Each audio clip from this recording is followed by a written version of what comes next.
The characteristic of the rise of apartment buildings in London, Paris, Israel shows that the rise of residential buildings has increased in tandem with the concentration of population in the cities. The height of the buildings has expressed as a symbol of power and authority. Man is made great by the monuments that they leaves behind.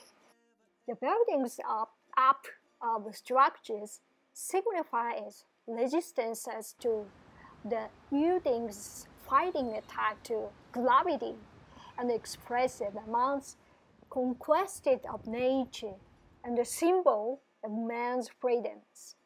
Expressed vertically represented a path towards a certain reality of dominating of even to gravity.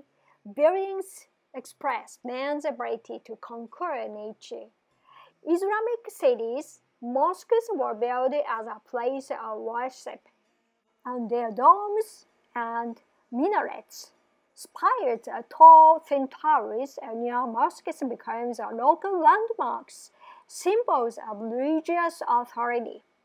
In the Islamic world, tribes of different sects, completely politically informed individuals, segregated the districts. Mosques were built in each district, but even when there was conflict between tribes, they avoided destroying the mosque of diverse tribes. This suggested that the religious sanctity and potent respect of the mosque was more important than political rivalry that competed among the tribes.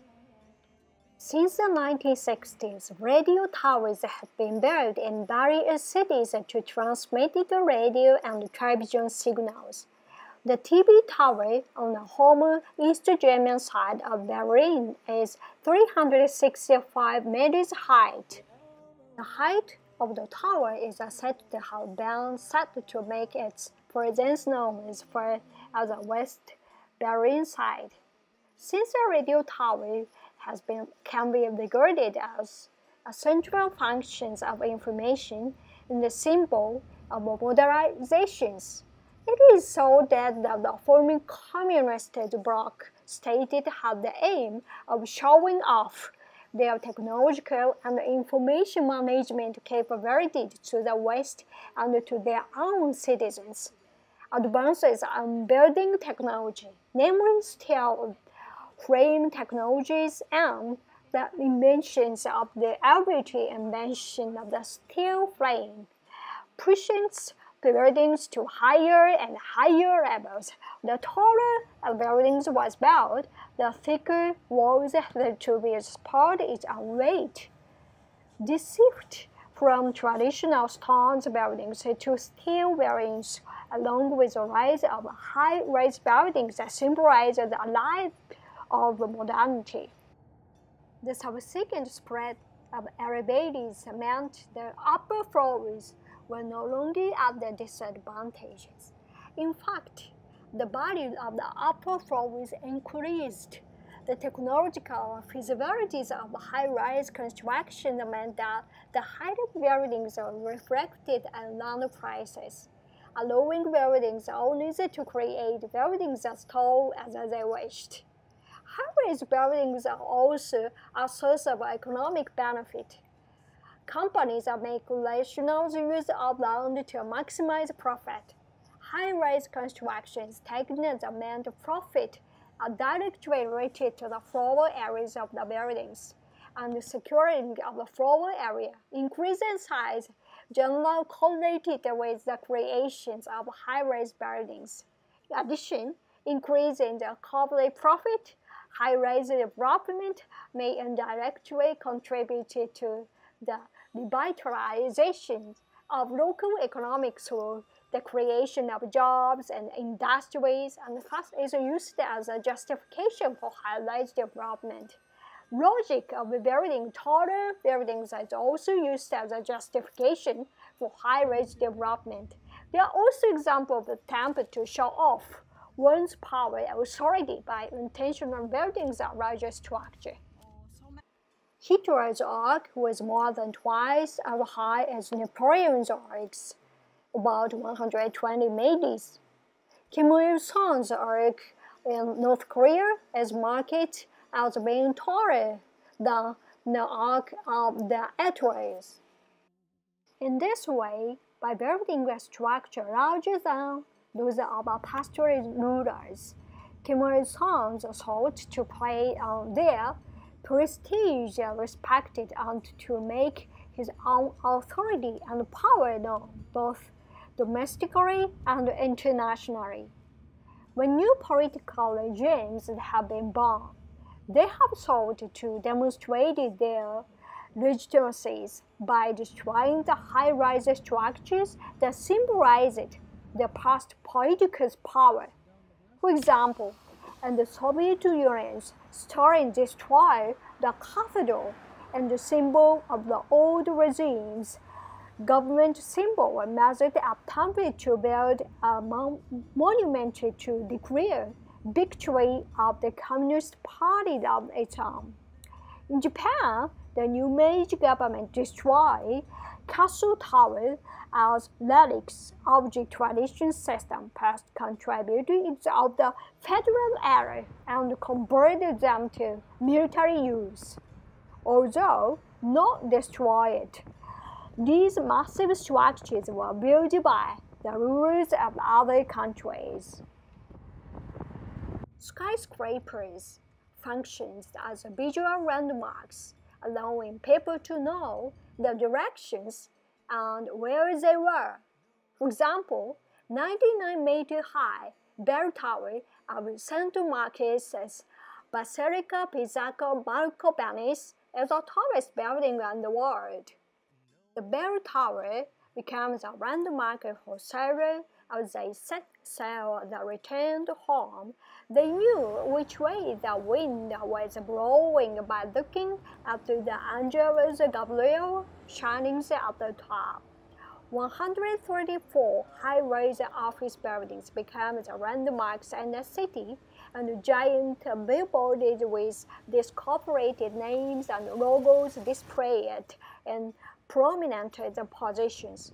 For such landmarks to be easily recognizable, they needed to have a distinct shape among the surrounding buildings and a marked contrast with the background. And their landmark status depended on their relationships with the surrounding buildings. Symbolic buildings are no longer limited to national or regional entities, but are now shared as global assets. One of the reasons for this is that with the development of transportation, it has become easier to visit from abroad. The registration of these buildings of UNESCO World Heritage List has also promoted a sense of shared ownership at the global level. For example, the Cologne Cathedral was built in 1560, 300 years after its construction began due to financial difficulties. The form and expression of high-rise buildings have also changed along with the transition of the construction entities. From the pyramids built by pharaohs, Gothic cathedral built by bishops, high-rank priests and kings, and castle towers built by feudal lords to high-rise office buildings and high-rise residences built by corporate executives. The representative homes of the high-rise buildings have undergone significant changes. Furthermore, the form of the high-rise buildings that serves the same meanings and function has also shifted. The relationship between high-rise development and height regulation is an old and a new theme and has always been a central issue.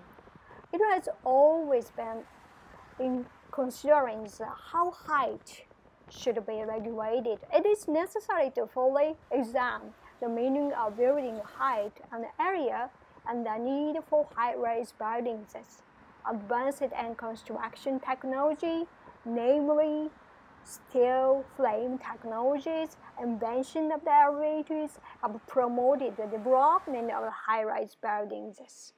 The tallest building in Japan is the Tokyo Sky Tree, but the tallest building in the world is the Burj Khalifa in Dubai. It towers high on the sky and the center of this city.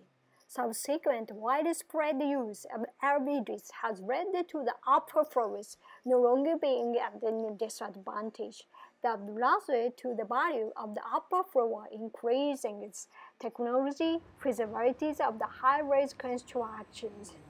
The man-made structure, such as the keepers and church bell towers, were limited to a few privileged people. Burj Khalifa tourist buildings has been designed in various ways to enhance its safety. Burj Khalifa uses a special construction method, monolith core, which is a hexagonal shape placed in the center of the building to resist torsions or twistings.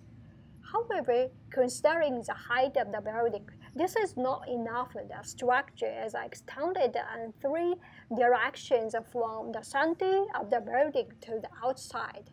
By doing this, construction height is made possible. The walls of the Burj Khalifa are entirely made of glass. Burj Khalifa has a total of 24,000 feet of glass. Hard altitude that inevitably rises the temperature of the interior. Glass used as a special glass that reflected ultraviolet and infrared rays. Strong concrete is used at such a high altitude that the concrete is also very strong. 330,000 cubic meters of concrete and 39,000 tons of rubber were used on the constructions. Consideration for wind power for tall buildings. As buildings get taller, not only gravity and the sun needed to be considered, but also wind power. At such height, wind of up to 240 km per hour can blow at the top. For this reason, they conducted many experiments using models in advance. Based on these experiments, they have rounded the corners of the buildings as measured against wind.